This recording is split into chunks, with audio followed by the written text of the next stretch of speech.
Hello, everyone. If you are ready, we could be ready also to show the two last presentations. One of Team Salem, which the name of his presentation is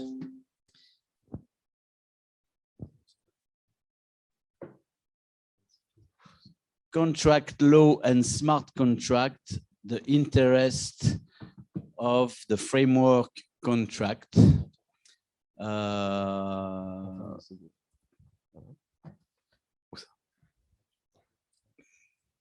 Yes, okay.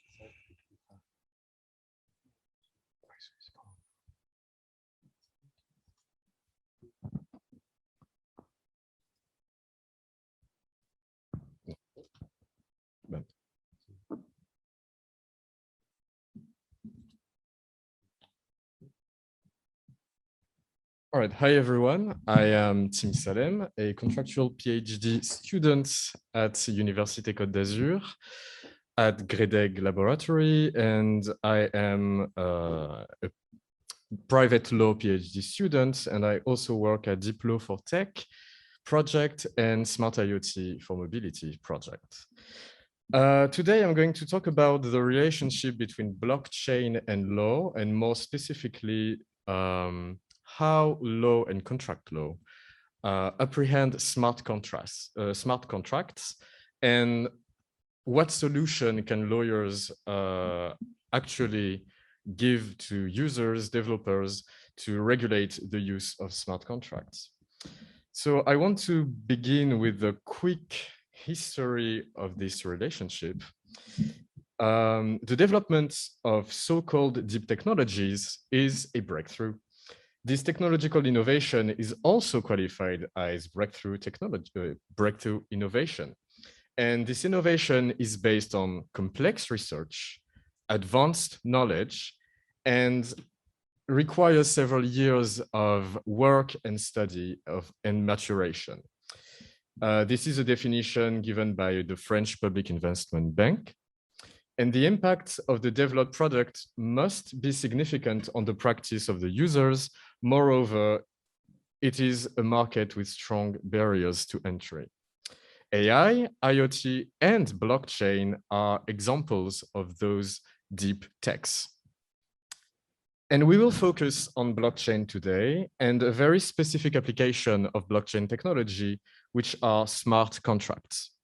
However, it is important to remind ourselves that blockchain technology is born partly from a libertarian movement, which will highlight the difficulty for lawyers to elaborate a proper legal framework. This movement of unofficial actors see the world or desire a world on the internet free from any regulation. And they designed and created blockchain with this goal in mind. They created blockchain and their political project to free themselves from the states, from the competition, from the institutions, banks, all the classics and traditional intermediary. There is a direct competition between blockchain and the state sovereignty that was illustrated with the birth of Bitcoin and cryptocurrencies. So they first started to attack, so to speak, the fiat money. And there is an underlying philosophy of a world without no more fiat money, which is the official national money that we use every day, the bills and coins, no more banks, credits companies, insurance companies, states, and lawyers. So by design, blockchains exclude lawyers and the law because the rule is pulled from the code and the consensus and not from the legal norm. But nowadays, blockchain is a tool taken from the libertarian movement and used by many to fulfill different needs.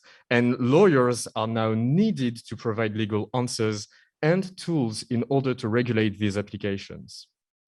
with the development of Ethereum blockchain, smart contracts were created, and they are starting to become more and more numerous and used on the internet and the everyday life. And simply by name, smart contract, they arouse the interest of a lawyer. But yes, okay. I will give you a simple definition by IBM of what a smart contract allows and does. Smart contracts are simply programs stored on a blockchain that run when predetermined conditions are met. They typically are used to automate the execution of an agreement so that all participants can be immediately certain of the outcome without any intermediaries' involvement or time loss. They can also automate a workflow triggering the next action when conditions are met. IBM insists on the fact that it is a simple program. And smart contracts would not exist without the blockchain. Besides, lawyers are now invited to give answers to users and developers because of the very nature of smart contracts. So the need from a legal framework to regulate blockchain and its application is a little bit difficult to provide because some people criticize the law, and especially people that develop deep techs, because they consider the law as a burden or something that will slow the innovation. But actually, there is no need to regulate every new technology. There is a need to regulate when the behavior of said technology can disrupt the society. And contract law appears as the best answer to these difficulties because a contract relies on the will of individuals to create, modify, transfer, or end obligations. And contracting is natural for us human beings. Thus, this solution could prove to be intuitive. Smart contracts are of the utmost interest for a lawyer. Indeed, because they indulge in mimicking the effects of traditional formal written contracts, because they are used, for example, in transactions, authentication, and other applications of legal nature. They must be studied through the lens of contractual law. But first of all, what is a contract in French law? I will most likely speak about French law throughout all of my presentation. Otherwise, it would last for many, many hours. Article 1101, and I will switch to French now. L'article 1101 du Code civil dispose que le contrat est un accord de volonté entre deux ou plusieurs personnes destiné à créer, modifier, transmettre ou éteindre des obligations. So now I will switch back in English. There are three main elements to remember when talking about the definition of a contract. First of all, there is a meeting of minds, which is a subjective approach. Individuals must want to enter into a contractual relationship regarding a precise object or goal. Then, two people at least, which excludes everything else. For example, animals or even machines.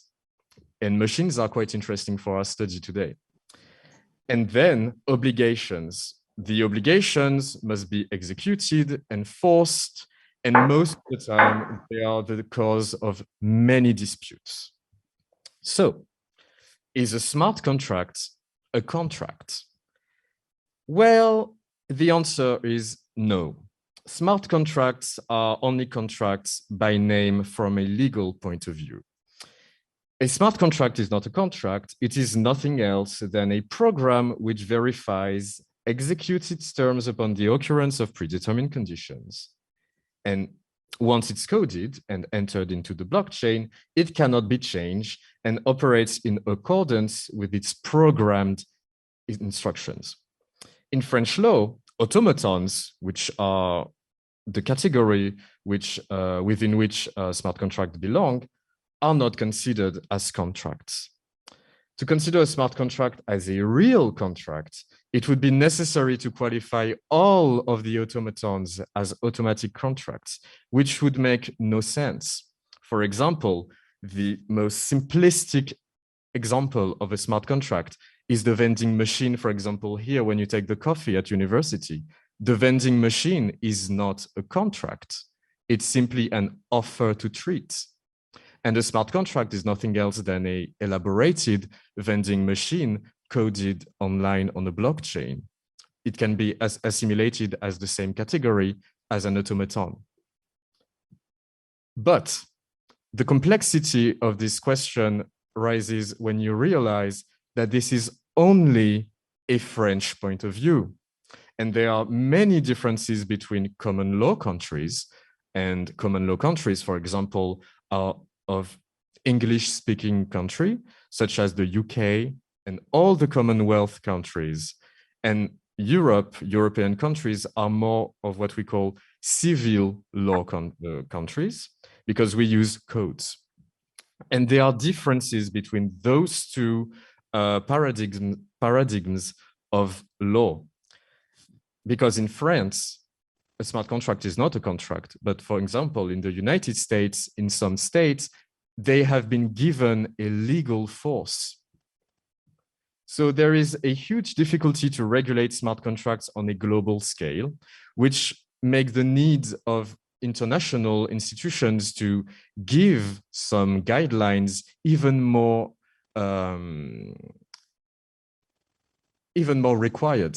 For example, the UN has expressed itself on smart cars and automated cars, but we might need its guidelines and highlights on how to regulate blockchain and smart contracts on a global scale. Back to our French point of view. Thus, smart contracts are considered by the literature as accessories. However, an accessory must be linked to a contract called principle to exist. French law seems to push into the direction of regulating smart contracts by way of formal contracts. It means that if you use a smart contract with a regular contract, the whole operation will become a real legal contract. It is unlikely, considering the difficulty to code law and the simplicity of coded obligations in actual smart contracts, to hope for a change of qualification. However, the law is not opposed to give legal effects to a smart contract. However, they must be attached to a contract to do so. Thus, a smart contract is the partial manifestation, so to speak, of the so-called meeting of minds, and can provide basic elements to prove consent. But they are still too simplistic to cover all the legal requirements as to be qualified as contracts. And as tools, smart contracts present risks because they are used for transactions, even though they are not real contracts. Therefore, the parties are not protected by contractual law, which put them into danger. I will switch back to French now. L'article 1128 du Code civil dispose que sont nécessaires à la validité d'un contrat 3 éléments. La première, le consentement des parties. Le deuxième, leur capacité de contracter. Et le troisième et dernier élément, le contenu licite et certain. If a contract comply to this article, it is considered valid. So we will now analyze if a smart contract can be valid compared to this article. First of all, there is a problem with capacity. Capacity is the legal ability to contract. For example, in France, a minor, which is a person under 18 years old, cannot contract. Of course, there are exceptions because a child can, for example, buy food, but they are tolerated if it fulfills some vital needs. However, they cannot contract at all in other circumstances. So a minor cannot contract. However, online, it is quite hard to verify or testify if a person is a minor or not. And smart contracts expose those fragile users to a technology that could be very harmful for them. Blockchain is based on anonymity. Therefore, a minor could use and contract through a smart contract. By design, blockchain and smart contract do not ensure the capacity of the parties. However, lifting the veil of anonymity on the blockchain could solve this problem. And it has happened quite recently that some users on the Ethereum blockchain has lifted the veil of anonymity by linking their Ethereum accounts to their real identity. So it's actually quite possible to do so. But considering the purpose of smart contracts and their heavy connection to cryptocurrencies and speculative behaviors, they represent a risk to an uninformed public that could be underage. And actually, the very nature of the activities in which smart contracts are used have only been regulated on one point, which is the financial part. And l'Autorité des marchés financiers has actually commented many times on this. And for example, La Loi Pacte has regulated ICOs. It is the only legal framework that exists regarding blockchain in France, and it's only regarding ICOs, so the most financial speculative aspect of blockchain, not the rest. Then consent. And defects of consent are all causes of rescission of contract. Rescission is when the contract is nullified and is considered as non-existent at all. There are three defects of consent: mistake or error. It is the mistake on the essential qualities of the service or the identity of the other party. Then violence, which is the easiest to understand, is when a party is forced by the other party or another person to contract. It could be physical violence or economical violence. And then deceit or fraud, called dol. It is when a party tricks the other one into contracting by lying upfront or retaining some essential information. Why are these defects of consent important? Because a smart contract is immutable and blockchain hardly editable. These defects of consent could carry more damage than a regular contract because of the automatic execution of the smart contract. Moreover, establishing the responsibility would prove arduous because as of now, if we follow the simple chain of responsibility, the only responsible person would be the one that wrote the smart contract, which is not very comfortable for developers, for example. So it is hard to consider that one smart contract is enough to manifest consent.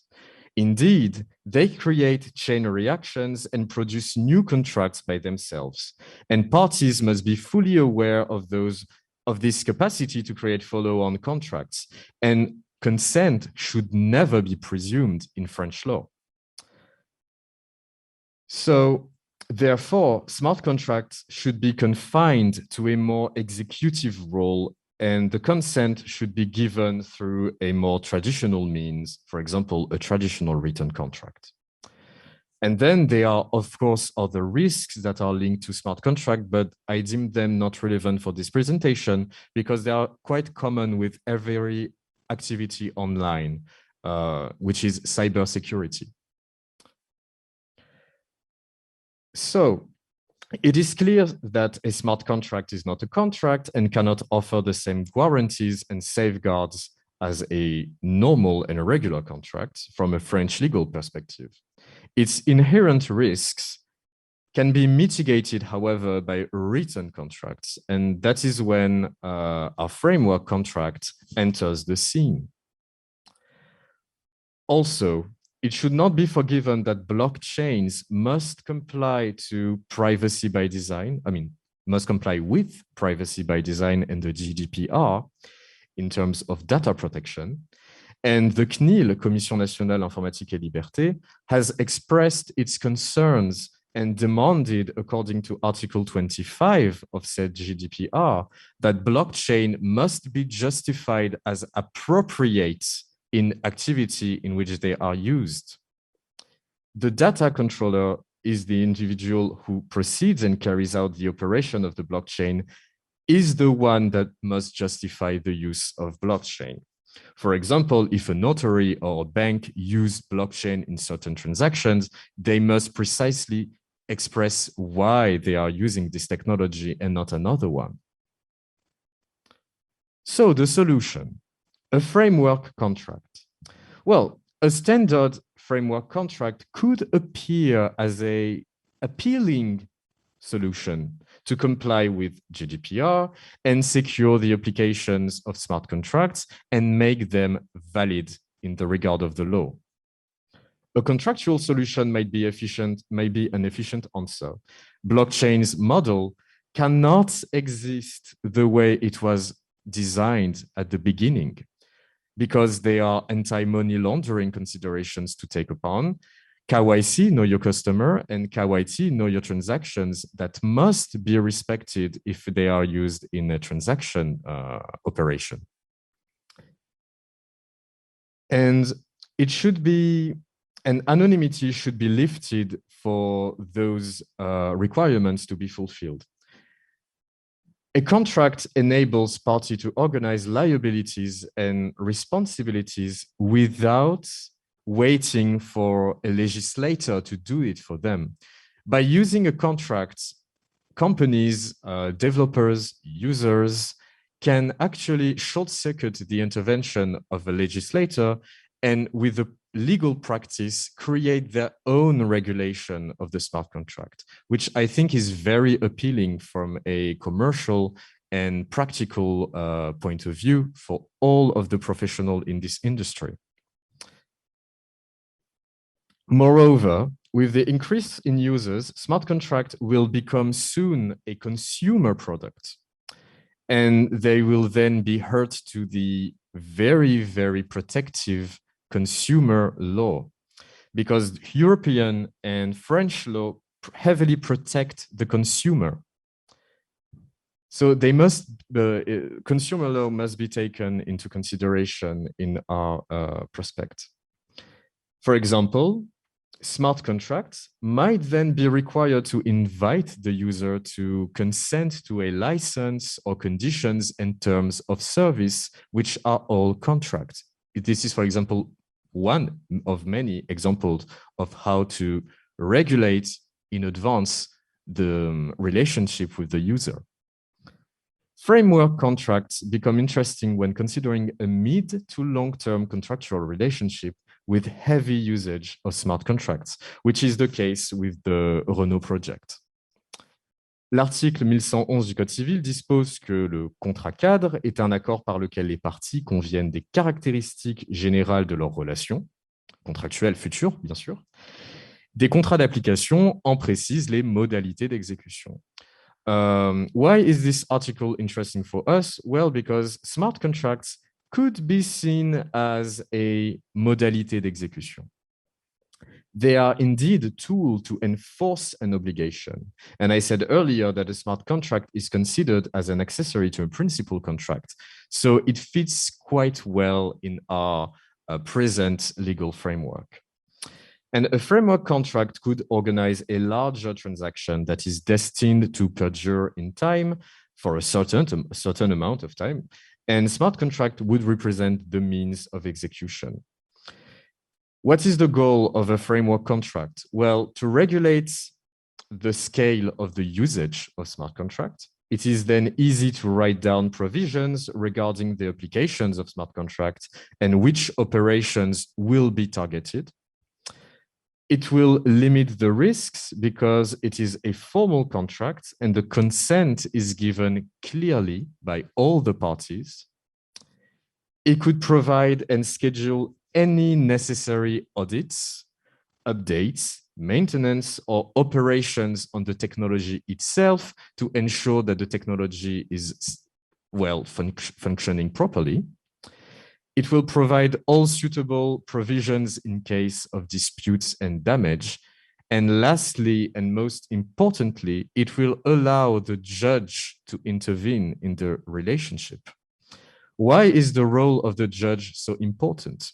It was avoided by the design of blockchain. There was this desire to actually avoid intermediaries such as the judge, but a judge can secure actually the whole operation in case of disputes and actually provide a good legal safety on the whole use of smart contracts. Indeed, the judge possesses the power to nullify the effects of a smart contract. So although the smart contract executes itself, a judge can simply nullify the action. For example, if some funds were transferred and a person was harmed in the way, the judge can simply pronounce the reimbursement of said funds, which is not possible through a simple smart contract. A judicial resolution of a dispute allows for better compensation while dealing with an instant and immutable technology. Although blockchain and smart contracts were based on the idea to avoid those intermediaries, a formal contract to which smart contracts are attached increase legal security by allowing the case to be studied in court.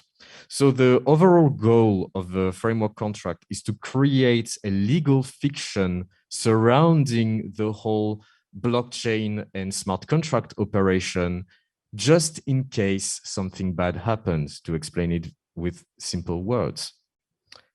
The purpose of framework contract is to allow the responsible use of smart contracts. Parties will be able to fully exploit the technology, knowing that a contract secures their global relationship. Of course, a framework contract is only useful if parties engage in mid to long-term relationship. And in the case of mobility and transport, it could prove useful and precious. Indeed, it is possible to create a framework contract to regulate the implementation of IoT, smart contracts, and blockchain within a vehicle, and also IoT with all the oracles that could be inserted inside the vehicle. And this contract will be able to schedule the maintenance, organize the disputes, deal with auditability, and moreover, it could be the framework within any updates that could be added would be consented by the consumer. Augmented transport is so a good candidate for such legal framework. However, there is a caveat. Framework contracts are usually used in larger commercial transactions and barely used in consumer-seller relationship because they are quite heavy contracts. This tool is most useful for companies that wishes to exploit this technology, and it could be seen as a safeguard by authorities. Indeed, said companies would bind themselves through the framework contract and guarantee the safe use and the safety of the users when using this technology. So to conclude, considering the increase in interest for smart contract solutions within several industries, such as automotive industry, and the multiplication of agents and actors, a framework contract appears as a solid solution, but yet flexible, to organize the deployment of smart contracts as a way of execution of obligations. The technology could then be focused solely on the execution, and the more difficult parts and sensitive parts could simply be written down as provisions in a formal contract. Smart contracts regulation reveals the difficulty to exploit disruptive technology such as blockchain in normative environment and incentivizes developers and lawyers to work in collaboration from the early stages of R&D projects. Thank you very much. Thank you very much, Tim. And thank you very much also to have made your presentation accessible to non-lawyers. I managed to understand most of it, so that's great. So I'm welcoming any questions in the room first and then online. Is there any question in the room? Okay, can you use the microphone, Marta, please? Okay, can you hear me? So thank you for this presentation because I found several interesting points that are in common with my research about trust. And so I was wondering if you think that the smart contract will provide more control or will provide more trust between people, because it seems to be like a tool to control the situation, to avoid manipulation. So it means that is like avoiding conflicts and need of trust. You mean the framework contract or the smart contract? The smart contract. Because for the framework contract, you can still be vulnerable to the behavior or choices of the others, but at the same time, so once we have this smart contract, that's it, we have control. So it's like two stages of trust.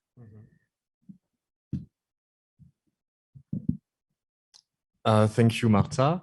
I do believe smart contracts can increase trust. It has been studied several times that people actually trust machines more than human beings in certain situations, for example, in trials. But I do believe that smart contracts must be attached to at least a very simplistic contract that describes precisely all the needs and all the dangers of a smart contract. I think the goal is to make sure that the person and all the parties involved are well informed. But the technology in itself is for sure very efficient and can increase trust in certain operations. For example, warranties and guarantees. For a bank, it's very interesting to use smart contracts, for example, to in case of lease contracts, the smart contract can block the object if the person is not paying what it should be paying. So it's very interesting and useful. It can increase trust, but in my opinion, only if there is a formal contract that attests and materialize the full consent of the parties. Okay, but do you think that is like increasing trust or is like solving a distrust? I think it can increase trust. Okay. I think so, because there is less intermediaries, it's faster. And if the person is well informed, it should know that what is written down will execute no matter what. There is a trust in the fact that no human being can temper or hamper the process. However, it can be dangerous if the person does not know what they are doing.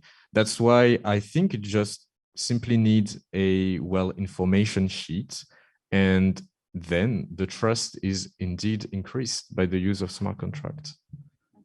Okay, thanks.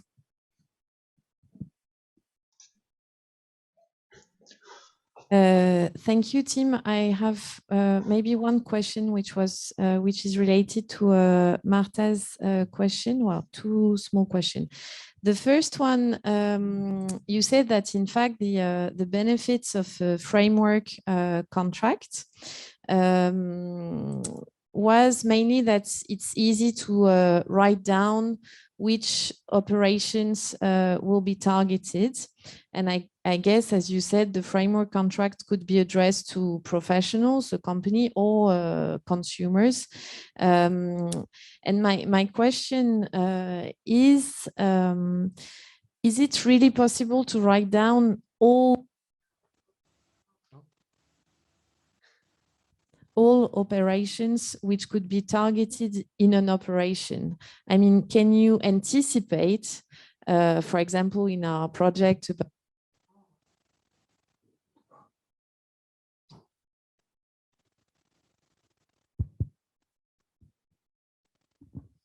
Thank you. So for example, in the life cycle of a vehicle, I don't have precise examples in mind, but maybe some specific cases in an accident with autonomous vehicles. I guess this is a more general question about law. I mean, how can you anticipate all the operation which will be targeted in a smart contract? And can you think about some operations that could be challenging to anticipate and to expect? Thank you for your question. Indeed, it could be a very long contract if we have to write down all of the provisions. It would be more simple to create categories, for example, maintenance operations. But in the case of Renault and the use case, for example, in case of accident, it's easy to write down that all insurance operations will be made through smart contracts. And if the provision is written in a more open manner, it should be possible to add new operations to the contract. But the most important things to write down in the contract are, for example, force majeure, imprévision, changes in economic circumstances, and all of those very specific legal conditions that are quite hard to code now. Maybe we will be able to code those obligations later, but nowadays it's a bit hard to code force majeure, which is quite, and even in the legal practice, force majeure is very difficult to deal with for lawyers. So I do believe a framework contract is flexible enough to be modified regularly. And I think we will be working with other PhD and postdoctoral students to create maybe a framework contract. And it should be possible actually to register said contract in a blockchain, maybe, or in a safe environment, and simply add it by updates, maybe, because a framework contract allows such modifications to be made. Okay, and thank you for this answer. And then I have a second question, which is complementary. So in fact, I rejoin Marta's comment about control versus trust, or control and trust, because what you said is also very complementary to a qualitative study we conducted with Marta. We did some interviews, I don't know, more than 10 now, with experts of the blockchain to know which factors would influence them to enter into an ecosystem based on blockchain. And in fact, the first results show that they're not completely convinced by smart contract and blockchain, that they will go and jump into this new ecosystem only if the smart contracts could be complemented with a more traditional contract. And none of them mention the framework contracts, probably because they don't know about it. And so that's also why, thank you for your presentation, because it's really interested to know this. And this is why, well, we can assume that, in fact, if we explain to the companies, for example, that the framework contract can also rise the control after all, because you also said that you can make sure that the technology works correctly. You can let a judge intervene. It increases legal security and so on. I guess it could be a variable that influences the behavior of firms to jump into this new ecosystem. But for this, and well, this is more a question of pedagogy in law. What's the plan? I mean, how do you explain to these companies, the role of the framework contracts. Who are they supposed to talk to? I mean, because I guess when you make a decision to enter an ecosystem, you don't automatically think about talking to a lawyer to be reinsured about the existence of a framework contract. And I guess the ignorance of, I mean, it's not pejorative, but the ignorance of the average companies in this type of very specific law could lead them to be very, scared. Or so what about pedagogy of these new types of contracts? Yes, there is one main problem, is not the silence, but the lack of proper legislation on the matter, which makes people feel insecure actually in using such technologies. But in the present days, the only way to regulate smart contracts is through legal practice with the tools that we have already in hand. And the goal was to give legal force to a smart contract, it must be attached to a contract. And the contract that appears as the most pertinent is the framework contract. And I do believe companies which can afford such expenses can work with lawyers, law firms, to create maybe a model or a framework contract that can be replicated on a large scale and create a new legal practice in this field. I do believe it's possible, because all of the obstacles that we've been talking about today are not, they can be dealt with. It's not something that is unbeatable. All of the legal troubles can be dealt with, but it will only take time and trial and error. And that is why the authorities are actually quite open with this. For example, like CNIL or l'AMF, they are quite open with this legal practice, and they are observing what is being done. The only industry in which it's very, very regulated, it's ICO and cryptocurrencies, because they are dealing with money and financing, which can prove to be disruptive for the market.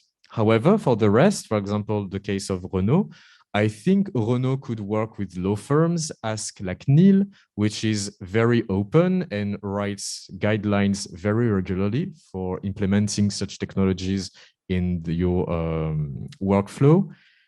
And it might actually end up in the creation of said framework contract in the near future, I hope.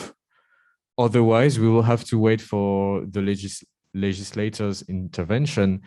That might be disappointing for certain actors.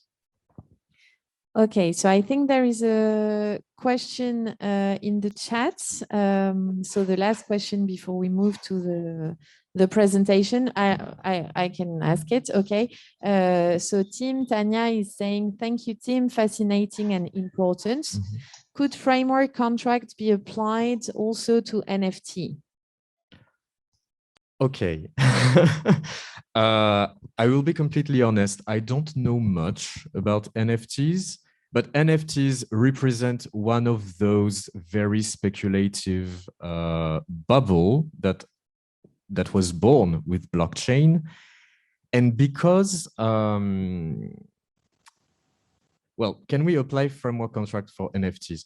It depends. It depends. An NFT is a simple transaction. You sell one pixel or one artwork for a certain amount of cryptocurrency.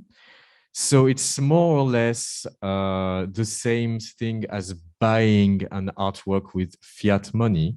However, the problem with NFT is the price.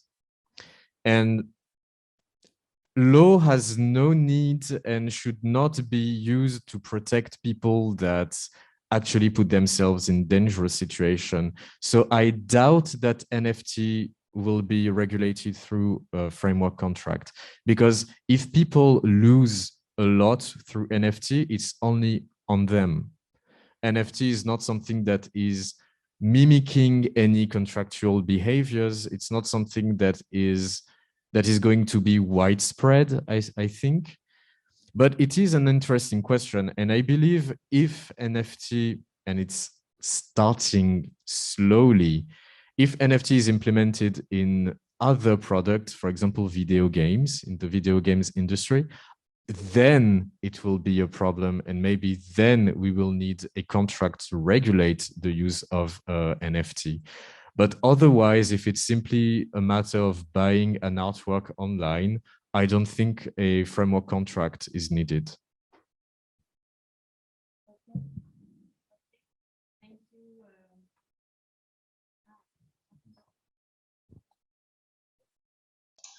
Hello, team. Could you hear me?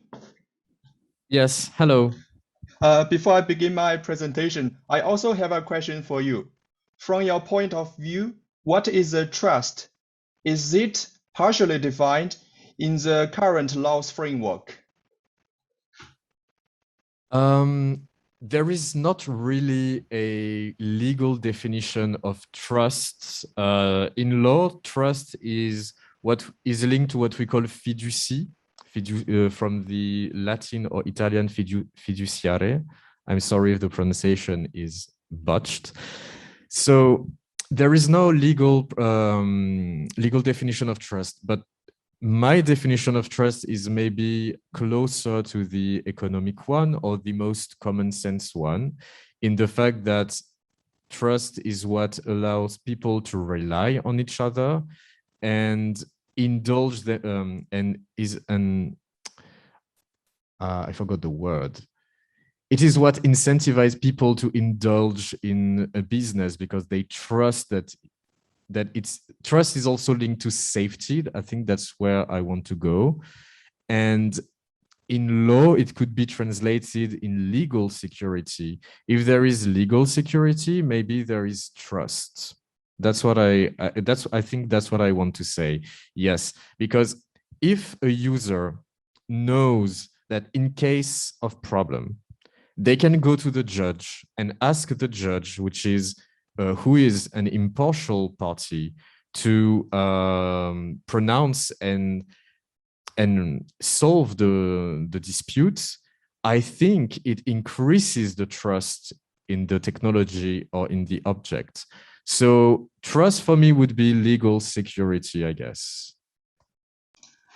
Thank you, Tim. Thanks for your inspired response. Thank you.